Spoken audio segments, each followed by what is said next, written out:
Serial में आने वाला एक नया ट्विस्ट। अब वनराज को सब कुछ पता चल जाता है और वनराज यह सोचता है कि मुझे अनुज की मदद करनी होगी, क्योंकि अनुज ने भी हमारी फैमिली के लिए बहुत कुछ किया है।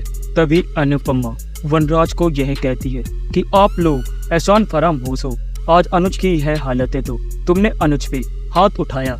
तभी वनराज अनुपमा से यह बोलता है कि मुझे नहीं पता था कि अनुज के साथ इतना बुरा हो चुका है, पर इसकी जिम्मेदार अनुपमा सिर्फ और सिर्फ तुम हो। अगर तुम अनुज के पास वापस जाने के लिए नहीं सोचती तो शायद आदिया अनुज के पास ही रहती और अनुज इस हालत में नहीं होता। तुम मान क्यों नहीं लेती हो? तुम जिसके भी साथ रहती हो सिर्फ और सिर्फ उसका बुरा ही करती हो। तभी वनराज अनुपमा से यह बोलता है, चाहे कुछ भी हो जाए मैं अनुज को इंसाफ जरूर दिलाऊंगा।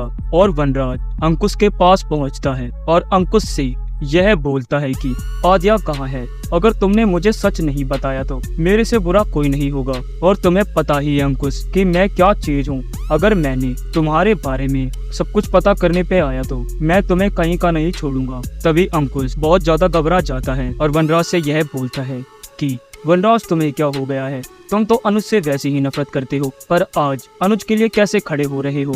तभी वनराज गुस्सा हो जाता है और उसकी कॉलर पकड़ लेता है और उसे यह बोलता है कि चाहे कुछ भी हो जाए मैं अनुज को उसे इंसाफ दिला के ही रहूंगा। तुम अपने मुंह से सच बताओगे या मैं तुम्हें घसीटते हुए पुलिस स्टेशन लेके जाऊं? पुलिस वाले फिर अपने तरीके से तुमसे सच उगल पाएंगे। तभी अंकुश यह बोलता है कि वनराज जरा रुक जाओ, मैं तुम्हारे लिए वो कुछ कर सकता हूँ जिसे अनुज ने कभी नहीं किया। चाहो तो तुम कुछ पैसे लेके इस बातों को रफा दफा करो।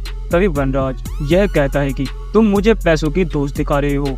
वनराज शाह को अब तुम्हें पता चलेगा कि तुमने क्या बोला है। तभी बरखा बहुत ज्यादा घबरा जाती है और वनराज के हाथ जोड़ने लग जाती है और उसे यह कहती है कि अनुज की मदद करना चाहता हूँ तो मैं तुम्हारे पैसों पे नहीं बिकने वाला हूँ। अब तुम्हें पता चलने वाला है कि मैं क्या हूँ। तभी अनुज के पास अंकुश को वनराज खींच के लाता है और यह बोलता है कि अब तुम अपने मुंह से सब कुछ सच बताओगे या यहाँ पे तुम्हारी औकात दिखानी पड़ेगी। तभी अंकुश अनुज को यह बोलता है कि अनुज भाई प्लीज मुझे माफ कर दो, तुम्हारी आद्या को कुछ भी नहीं हुआ है, वह बिल्कुल ठीक है, पर वह मुझे मिली ही नहीं। तभी वनराज यह बोलता है कि देख लिया अनुज, ये तुम्हारा भाई है, ये तुम्हारी खाली प्रॉपर्टी के लालच में तुम्हें झूठ बोला। इसे बिल्कुल पता था कि तुम आद्या की मौत की खबर सुन के अपना आपा खो दोगे और उसका ही इसने फायदा उठाया। ये लोग बिल्कुल नीच हैं।